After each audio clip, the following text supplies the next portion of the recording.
आइए सनातनी भक्तों सुनते हैं एक ऐसे व्रत की कथा के बारे में जिसे केवल सुनने भर से ही यज्ञ के बराबर पुण्य मिलता है।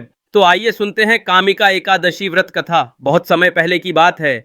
एक गांव में एक क्षत्रिय रहता था। एक दिन रास्ते में उसकी किसी बात पर एक ब्राह्मण से कहासुनी हो गई। बात बढ़ी और क्षत्रिय ने आवेश में आकर ब्राह्मण को धक्का दे दिया।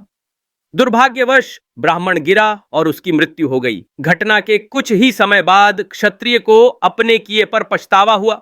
उसने ब्राह्मण के अंतिम संस्कार की जिम्मेदारी ली और गांव के लोगों से क्षमा भी मांगी, लेकिन गांव के पंडितों ने साफ मना कर दिया। उन्होंने कहा, तुम पर ब्रह्म हत्या का दोष है। जब तक तुम इसका प्रायश्चित नहीं करते, हम कोई धार्मिक कार्य में शामिल नहीं होंगे। अब क्षत्रिय परेशान था।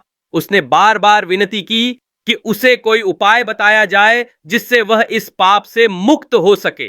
पंडितों ने उसे सलाह दी कि अगर तुम सच्चे मन से सावन के कृष्ण पक्ष की एकादशी यानी कामिका एकादशी का व्रत रखो, भगवान विष्णु की पूजा करो, ब्राह्मणों को भोजन कराओ और दान दो, तो तुम अपने अपराध से मुक्त हो सकते हो। क्षत्रिय ने बिना देर किए व्रत की तैयारी शुरू की। उसने पूरे नियमों के साथ उपवास रखा, भगवान विष्णु की पूजा की, तुलसी अर्पित की और रात भर जागरण किया। उसी रात उसे स्वप्न में भगवान विष्णु के दर्शन हुए। उन्होंने मुस्कुराकर कहा, तुमने सच्चे मन से प्रायश्चित किया है। तुम्हारे पुण्य कर्मों और भक्ति से मैं प्रसन्न हूं।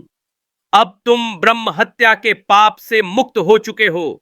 सुबह जब क्षत्रिय उठा, उसका मन शांत और हल्का था। गांव के लोग भी उसकी तपस्या से प्रभावित हुए और उसे फिर से स्वीकार कर लिया।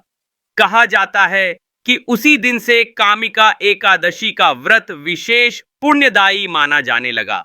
इस व्रत की कथा केवल सुनने भर से ही यज्ञ के बराबर पुण्य मिलता है और अगर सच्चे मन से किया जाए तो पाप भी धुल जाते हैं। तो भक्तजनों, आपको यह कथा अच्छी लगी तो कृपया इस वीडियो को लाइक, शेयर एवं सब्सक्राइब करें।